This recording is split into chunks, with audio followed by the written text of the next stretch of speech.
During the presidential address on the COVID-19 pandemic on the 30th of July 2021, President Museveni directed the Ministry of Finance, Planning and Economic Development to raise 200 billion Ugandan shillings to support the small and medium enterprises, or SMEs, affected by COVID-19. According to the SMEs Federation, 60% of SMEs were closed during the lockdown, while 40% operated at 50% capacity. While addressing the nation on the 30th of August 2021, the President directed reopening of the arcades but tasked the Ministries of Kampala Affairs and Health to ensure SOPs. Agencies have been doing regular inspections, and as of 11th August 2021, 247 arcades had been inspected. 127 were given a clean bill of health to open, 70 provisionally failed to meet the requirements, while 50 arcades are acutely sick and need an overhaul. So what happens to employment if these arcades aren't opened in the near future?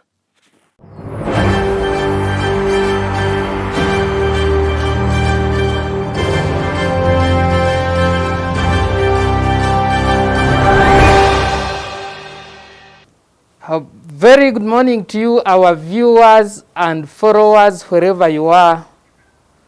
You're most welcome to our second edition of the Citizen Baraza. My name is Duncan Abigaba and I shall be your host this morning. Like I have said before, a Baraza is Kiswahili for a meeting. So we shall be meeting here every Friday at 10 a.m. to discuss about different government programs and interventions. We shall be bringing you different heads of government programs, experts, etc. to answer your questions.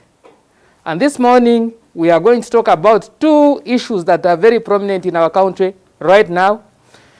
The first issue is the bailout money for the SMEs. When His Excellency the President addressed the nation on the 30th of July 2021, he directed the Ministry of Finance, Planning and Economic Development to raise 200 billion shillings to support the small and medium enterprises, commonly referred to as SMEs. Recently, there was a meeting last week on Friday, and the Minister for Finance, Honorable Matia Kasaija, proposed that even micro businesses like market vendors and retail shops should be included in this fund. So today, we want to interrogate and know how far the process has gone, where is the money. The second issue we are going to talk about is the arcades. Most of the people following us right now are doing so from different arcades in this town. But as of last week, over 100 arcades had not been opened because they had failed to meet the standards. Some of them had provisionally failed to meet the standards, while some had completely failed the test, and they are due for indefinite suspension until they do the recommended modifications. So with me this morning to discuss this is our in-house panel, Michael Oiler on my immediate right, a journalist, formerly worked with Uganda Media Center and right now is with us at the Government Citizen Interaction Center. And on my far right is Deo Otim, a journalist also, formerly with New Vision and currently working with us at the GCIC. Gentlemen, you're most welcome. Thank you for hosting me today on this Baraza. It's my pleasure being part of this panel, and good morning, everyone. You're most welcome. So we'll go straight into this, and I'll start with you, Deo. The President talked about 200 billion shillings to bail out the small and medium enterprises. And I will be very clear that this is not money being dished out. These are low interest rate loans. According to the SME Federation, 60% of the SMEs have completely been out of work during the lockdown. And 40% who were operating only at 50%. And the SMEs here, we mean businesses that have an annual turnover of 100 million shillings or employ between 5 to 50 employees. So, this is a very good intervention, but considering that these businesses have not been operating, we expected this to be very quick, and we thought by now different businesses would have been supported, but accordingly, there's a lot of red tape. So let me ask, 50% of this money, which is 100 billion, was supposed to be raised by government banks. These are banks where government has a stake, including the Housing Finance Bank, Post Bank, and the Pride Microfinance. So they were supposed to raise 100 billion, and then they would be given the assignment. They would be the ones to disburse this money to the beneficiaries. In return, they would earn some, they would earn some money. So where has this money reached? Has the money been raised, the 200 billion? Where do we stand on this issue? According to finance latest reports, the money was approved, and surely it will be channeled through Bank of Uganda, of which 100 million will be the one that is supposed to be given out by Bank of Uganda, and other commercial banks will take on the 100 million rather. No, I think billion. 100 billion, which is supposed to go out as on low credit to these enterprises, and those of course which qualify. As a matter of fact, its finance is still working out on the implementing modalities with the Federation of SMEs, basically to see a way forward on how to disburse this money to the rightful enterprises. Yeah, so when you talk about SMEs, if you asked me, a layman, I would think these are, like I've said, small and medium, employ 5 to 50 people, 100 million turnover annually. So I would think maybe they are like a petrol station, businesses like these mini-marts. Ugandans call them supermarkets, but I don't think they pass these, those are the restaurants, etc. However, when Honorable Ivry Nanite was opening the coffee city in Ntinda on, I think, Monday this week or last week, she said that government intended to put most of this support into businesses that add value to the products, especially agricultural businesses that are adding value, businesses that have value addition. So do you have an idea of which businesses are going to qualify for this money? According to come in there, I would say it's businesses that are actually employing 5 to between 50 people. And then these are categorized as there are sole proprietors, and then there are group businesses. So the money is actually intended for these guys to add value to their products. So you could find out there are many SMEs which qualify for this money, not necessarily only agro processing as it is, but businesses that actually have the capacity to produce what is called like 100 million turnover in a year. So basically, it's those categories of people that actually qualify for this money, and those are the businesses that they will be considered. Okay, so if I'm a farmer and I add value to my products, maybe I make yogurt and I employ 10 people, so I qualify to be an SME. where do I start from? Where do I find this money? What do I need? Do I need from a circle? Do I need to mobilize colleagues in the same industry? Where do I start from? Well, this money is disbursed in the commercial banks. So long as you are registered like an enterprise, it's easier for you to walk into the bank which are designated by Bank of Uganda, and the money will be actually availed to you and the procedures. So it's not, there is no need for rocket science or forming a circle or something. This money is in banks because you're getting it as a loan, but a loan which is, of course, low cost credit. Yeah, okay. So just for clarity, our dear viewers, you know, government of Uganda has been offering support to big businesses. In this case, they call them large taxpayers. They have been accessing low credit facilities under the Uganda Development Bank. But now, the service is coming to you. Muntu wa wansi, boutique, etc. Small businesses.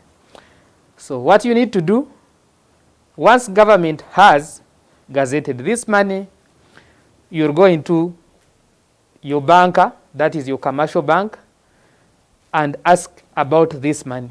There is still a debate on two issues. One, whether this money should be channeled through only government-owned banks, National Housing Finance Bank, Post Bank, and Pride Microfinance. But that is only on the account that those government banks raise half of the money, the 100 billion.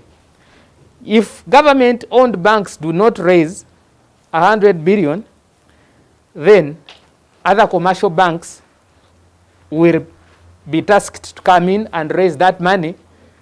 That is Stanbic, ABSA, etc., which means they will also be in business because now they will have the task of disbursing this money. So, be on the lookout. As soon as Bank of Uganda works out the modalities, go and get the support that you badly need. So, I'll now turn to you, Michael, on the arcades. Have all the arcades been opened? What are you picking, and what's the update on the arcades that had not been opened as of last week? As you remember, on 30th July, the president decided and directed that arcades should reopen. And when he gave the directive, of course, he told the KCCA and the minister in charge of KCCA to sit with a few people, concerned members, to come up with several SOPs that can help to open up these arcades. So a group sat together, including security, that was police, internal security, KCCA, and CASITA, the organization that is in charge of traders in Kampala. So when they sat, they agreed on several issues, and the main issue was to inspect these arcades and see that when they inspected these arcades, those arcades that qualify and are compliant get opened and they start operation. So it was on 11th when the inspection was done. These people came, inspected all the arcades in town, and on 11th, inspection was done very well. And inspection was done on 247 arcades. On the 247 arcades, 127 arcades were compliant, and then the other 120 were not compliant. So they decided that these 127 arcades should open immediately. And then the 120 should wait. So on the 120, we had something like 70 that did not qualify totally. And the reason as why they did not qualify, many of them have no toilets. Many of them have no free spaces that can be taken as isolation centers. Many of them have very many hawkers. They have failed to tame their hawkers who are moving around. They have failed to tame the people who sell outside their main shops. Many of them don't have CCTV surveillance cameras. And there is a lot that still misses. They don't have entries and exit. They use, all the exits and entrances are used vice versa. So when KCCA did its inspection, they found that these ones don't qualify. And 120 still have already opened up and work is ongoing. So your question was what is happening with these ones that were not compliant? Exactly. You know, I've been going through this list. Yeah. And there are those prominent ones like Majestic Baraza, like where our sisters love going for the hair, Gazaland. Yes. So you're saying these big, powerful presses do not have toilets? Yeah, of course. Sometimes when we are around downtown, we may not even find out that this is true, but that is very true. KCCA and Health Department basically went and found out that they don't have toilets. So I don't think they will be allowed to operate until they fulfill. Because if they don't fulfill, then we must be allowing COVID to be around. Because if you allow people to be in a place that is not very good, that can't be so fine, with especially the many individuals that keep coming in. And when you don't have an entrance and an exit, you find that the crowds, the very many crowds, will take us back to a third wave, something that we don't want as government. Because when I speak here, I speak as government. Okay. So, yeah. Mr. Government. Yes. As a citizen. Yes, as a citizen. I need to be very secure. Yeah. When I go downtown. Yes. The photos we are seeing right now are not very friendly. Yes. And are not very promising. They are actually a signal toward the third wave. The photos from downtown specifically. Yeah. There are still crowds. You can still see crowds of vendors and so forth. Yeah, so as a citizen, I want to know what measures is government putting in place downtown to protect both the trader, the business owner in these arcades, and then me as a client who is going there to buy a shirt. What measures is government putting in place?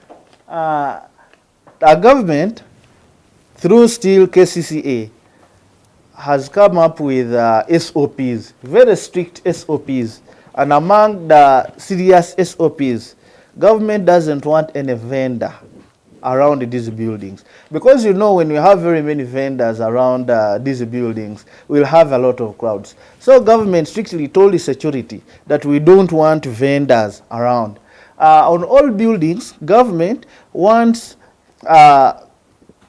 temperature guns to be around all entrances. All entrances of these arcades must have people manning temperature guns. You can't enter an arcade unless your temperatures have been recorded. So if they record your temperatures, you enter when you know you are safe. All these arcades must have isolation centers.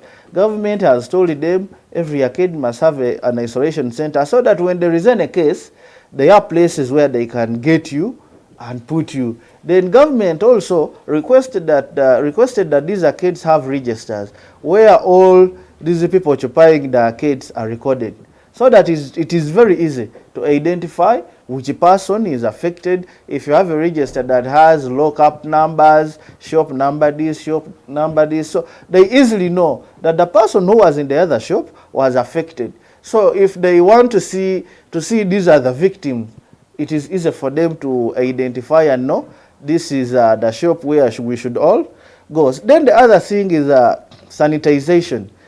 Government has advised all these arcades to make sure there is a proper sanitization.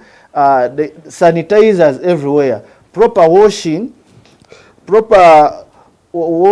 of hands. on every entrance of an arcade, there must be washing of hands. And washing of hands must be supervised by someone. There should be personnel at the entrances to make sure everyone who enters an arcade has washed their hands, is putting on a face mask. These are things that government is making sure that all Ugandans comply. If you are not compliant, then that means don't go downtown. Don't go to any arcade, because you are trying to put the lives of others at risk. So that is basically what government is trying to make sure happens. Make sure that all these arcades comply. If there is compliance, everything will be okay, and we won't go back to the third wave. Thank you, Michael. And yes, I've been in Ntinda. I was at Capital Shoppers yesterday. You must wash your hands before you enter the supermarket. I've seen the practice is working this side where I live. I pray that all Ugandans embrace this. But before I leave this issue of vendors and arcades and so forth, I shouldn't be asking you this question, but you were at the media center for a very long time, even when Jennifer Msisi was still executive director of KCCA. Yeah. So you have some bit of institutional memory. These vendors, Kampala is a smaller city, if you ask me. Yeah. Estimated population, 3.5 million people during the day, those who come into work. Those who live in around 1.5 million, the rest live in Wakiso and Mukono areas, Kampala metropolitan, generally 3.5 million people rather. So you have places like Kinshasa, the capital city of DRC. Yes. 20 million people in one city. 20 million people in one city. But here, imagine the half population of Uganda lives in Kinshasa. But here we are dealing with 2, 3, 4 million people, and we are not finding solutions, especially for the holoi poloi, the people who are, you know, what is the plan to resettle these vendors? Because you cannot say, you vendor, don't come to Luwum Street. Yeah. But this vendor must stay in Kampala, live somewhere and must pay rent, probably has a family that he must feed or send children to school. So what should the vendor do? You know, are there plans to settle them somewhere where they can work in an organized manner and earn a decent living? For a long time, government is trying to make sure that these vendors settle somewhere. You know, during the time of Jennifer Msisi, I think KCCA tried so much to make sure that at least they take these vendors somewhere and enable them have their businesses in markets. You know, government has constructed very many markets in Kampala here. We have Wandegea. In Wandegea, we have some good markets.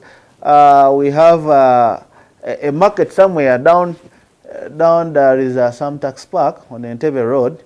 The government has tried to construct markets, and they have Usafi market. The one they call Usafi market. But all these people have left these markets. I don't really know why they always want to roam around the tax park and Chikuvo. But these markets are empty. Even right now, if you go to Wandegea market, if you go to Usafi, these markets are empty. But they have always advised these vendors that they should utilize these markets.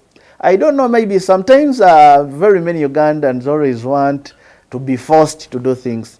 They don't really know that when they go to these markets, still these customers can go where the markets are and get whatever they need. But many of them have decided to stay in the middle of Kampala. You find them chasing each other with a security, something which isn't good. We should make use of these markets. Government has constructed the markets to make sure that it decongests the city. But the vendors have totally refused. The hawkers have refused to leave Kampala. So, but maybe government will still continue talking to them and maybe encouraging them. Do you think government should use carrot method or stick method? Seems engagement has refused. The stick method has also failed because they have tried. They have tried enough, but I think maybe government should enforce more. Government should enforce more. During the time of Jennifer Msisi, at least some people had started to comply. But right now, ever since we were in the election time, people just came in, more people came in, so it is a mess downtown. It is a serious mess. So I think fellow Ugandans who really love development, just go to these markets, make use of these markets. I know you'll get the money that you get when you're when you are downtown. Yeah, the truth is, clients will always find you wherever you are. I should tell, I tried to buy something from a supermarket in Ntinda, and I found it so expensive. Then I remembered the rates we bought these things at when we were at university around Makerere.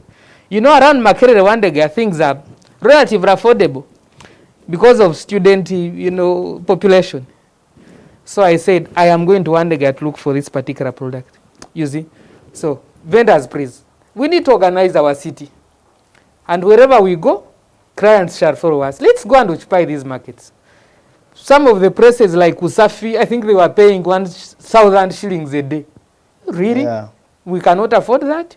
Let's organize our city.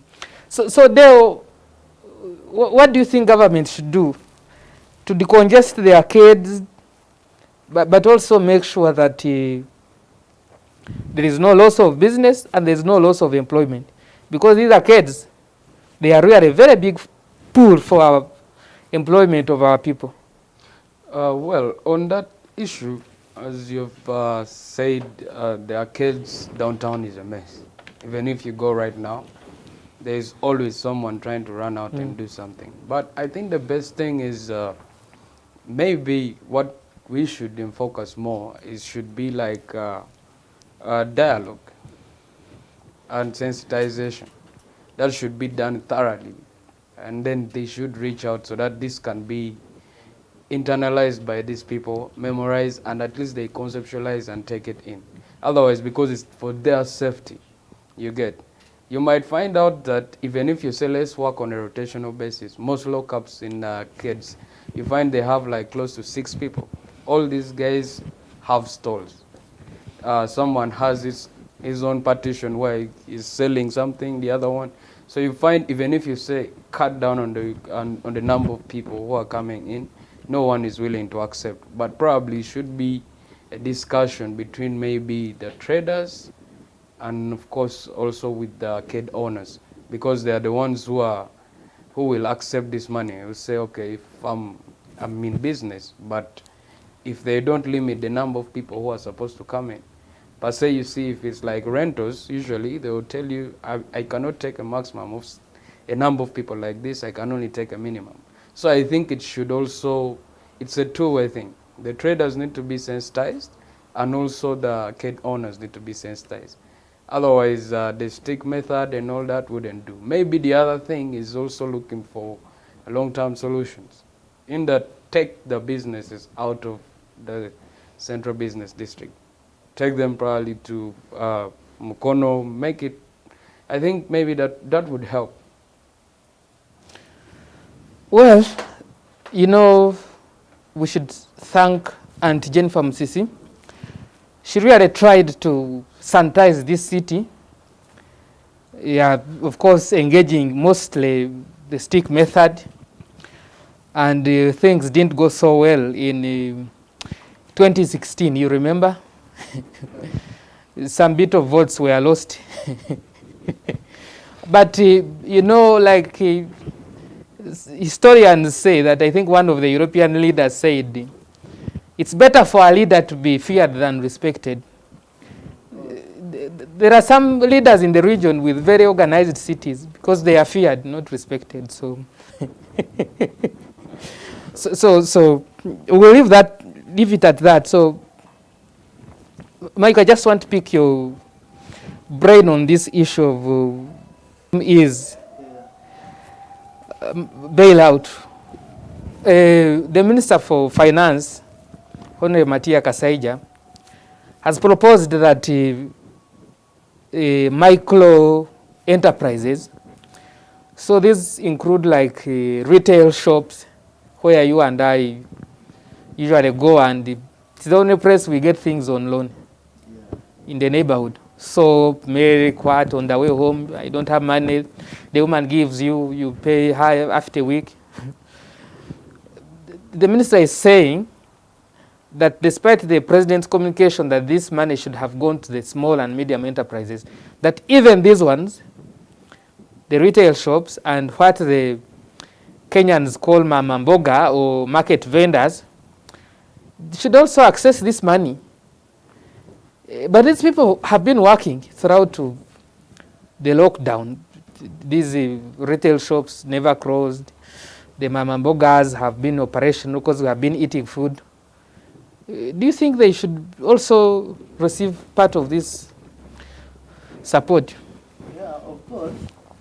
These people must receive part of the support because they have been always there for us. All the time they have always been there for us. And you know, during lockdown, these people also had some issues because very many people were getting things on loan from them. And you know, we have people who always go and get things on loan.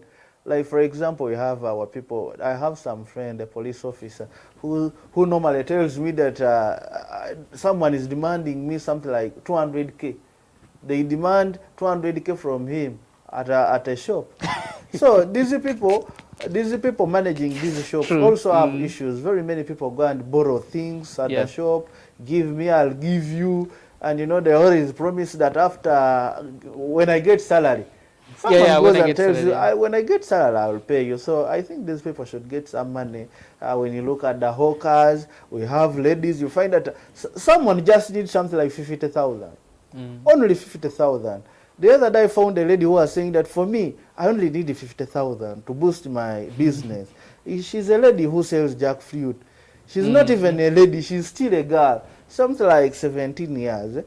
But she's trying to make sure that she deals in her business and gets some little money. So if a person who sells jackfruit, the whole capital is 50,000. When you get 50,000, it is okay, and very many other people can still use that money to develop themselves. So I think government should also make sure that these people are helped. They get the money and boost their businesses. Mama Mboga, we love you so much because you feed us every day. And you're the only one who can understand our problems. Yeah. You're the only one who gives us credit. When we are going to sleep hungry, we pass at your shop and pick, you know, and pay when salary has come. So we are asking Honorable Matia Kasaija to really think about you and give you some boost. So we are coming to the close of this discussion. Our Citizen Baraza, the second edition of the Citizen Baraza. We are going to be having this discussion every Friday at 10 a.m. Be sure to join us on our YouTube channel, GCIC Uganda, or follow the discussion using Citizen Baraza on Twitter, hashtag Citizen Baraza. We'll be bringing you experts, different managers of government programs to answer your questions. So gentlemen, before we conclude, there is a new development in the country, the issue of Afghanistan refugees. The government just failed, you know, abruptly. The American analysis had projected the government of Afghanistan to collapse maybe in 90 days. But the Taliban were able to capture the country within 3 days. So there is a global crisis right now. Luckily, Uganda has always been at the forefront of these missions. You know, our refugee policy is among the best in the world. And His Excellency, the President, has offered to settle here some 2,000 refugees. Of course, these include former government officials and their families, former collaborators and interpreters for the American forces. You know, so what are your views, Michael? What do you think? I think this is very good for Uganda because in East Africa we have very many other countries. We have this small country neighboring us the other side. Then we have Kenya, we have Tanzania, we have Congo here. But of course they chose Uganda. In fact, all these other East African countries are already sending in their citizens to Uganda. They are like orphans. They already send all their citizens here. When you're here, you will find very many Kenyans, very many people from Congo. You'll find very many people from Rwanda, very many people from Somalia, Ethiopia. So Uganda is a very friendly country that hosts everyone. We have enough land. We have enough land where we can host people. So I'm sure there must be reasons why the government of America decided to engage with the government of Uganda to host these people here. They know us very well. We have a very good refugee policy. And I remember some 2 years back, we had almost all the big countries in Uganda here for a session where they had to get some little money, fundraise some money to help our refugees here. So when I heard about this, you know, it's now the news everywhere. Everyone is saying, yeah, the Afghanistans are coming, and you know, people are very excited. Everyone has their issues as why they are excited. I've seen on Twitter the girls we normally refer to as slay queens saying they can't wait for the Afghani men. Yeah. They are their soulmates. They are going to have beautiful children. So I think it's a positive development. Yeah, it is a very positive development, and I have some friend of mine called Deo. He was very happy that when these people come in, I think the cultures will be mixed. There is one thing or two that he will learn from them: language, culture. For me, I think they are very good people. Let them come in the country. We will host them very well. And you know, as a country, there is a way we benefit. We benefit from hosting refugees because the whole world will know Uganda hosts these refugees. Yeah, so I think that is a very good development. Let's wait for them to get here, and we get communication from Foreign Affairs. As yesterday, the last communication was that the engagements are still ongoing, and I think as per now they have not yet landed here. But I know they will land here, and we welcome them well. Yeah. Thank you, Michael. Lastly, Deo. Of course, the Deo you were referring to not this one. is neither Deo on your right, nor Deo the producer here. Yes. So it's some other Deo in your somewhere in your hood. Deo, what's your take on the Afghanistan Well, issue? I think we should pride ourselves as a nation for having this kind of hospitality that we always give to people.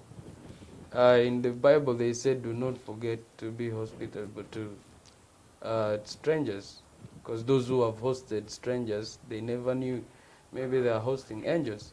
So I think for us, it's a tick for us to have this ongoing, and I think because we have diverse people coming from different nations, and they are always warmly welcome here. Besides some other countries which might not take it in. So I think it's a vote of confidence by the U.S. government to say, oh, Uganda, we can collaborate with them, and they are willing to help. So I think it's a good move, and we never know. This might be our angels in the future to save us in one way or the other. So I think actually it's commendable enough. Yeah, sure. They could be our angels in one way or the other. The Jews actually developed Europe before there was a problem during the World War II, but the Jews had industrialized Europe. So we welcome the Afghanis with both hands. And by the way, these are some of the issues that Ugandans take so lightly. Until 1986, Uganda was a net exporter of refugees. This is why we must give back to the international community as far as the issue of refugees is concerned. We had refugees in Sweden, in London, in America, in Kenya, Tanzania, Zambia, South Africa. Everywhere there was a Ugandan refugee until 1986. So we remember where we came from. That's why we must always extend this courtesy. I want to thank my panel, Michael Owera, a journalist, formerly Uganda Media Center, now GCIC. Dewo team, a journalist, formerly New Vision, now GCIC. Gentlemen, thank you so much for joining me this morning. Next time we are going to have a lady. I know our viewers have these issues. We are going to have a lady on the panel. And our dear viewers, thank you so much for joining us this morning. The Government Citizen Interaction Center is a primary contact center for you, a citizen in government. We use different platforms to interact with you, including WhatsApp line 0414-670-288. We have a call center, a toll-free line 900. It has issues, it is still off. We also have an email, citizen@gcic.go.ug, and our platforms on social media, including Twitter, YouTube, Facebook is still blocked. We respect the president's guidance, but feel free to interact with us using those platforms. Every Friday at 10 a.m., we shall be bringing you the citizen, the government citizen, Baraza, bringing a panel of experts and managers of government programs where you have an interest, so they can explain to you what is happening in government about these projects and programs. And you can join the discussion always on Friday at 10 on the platforms I've mentioned. So after this, we are continuing the discussion on Twitter Spaces using the GCIC handle so that we can attend to a couple of questions coming from the tweets. I thank you so much for joining us this morning. My name is Duncan Abigaba, and I have been your host. Thank you so much. I shall see you next week, same time, same day.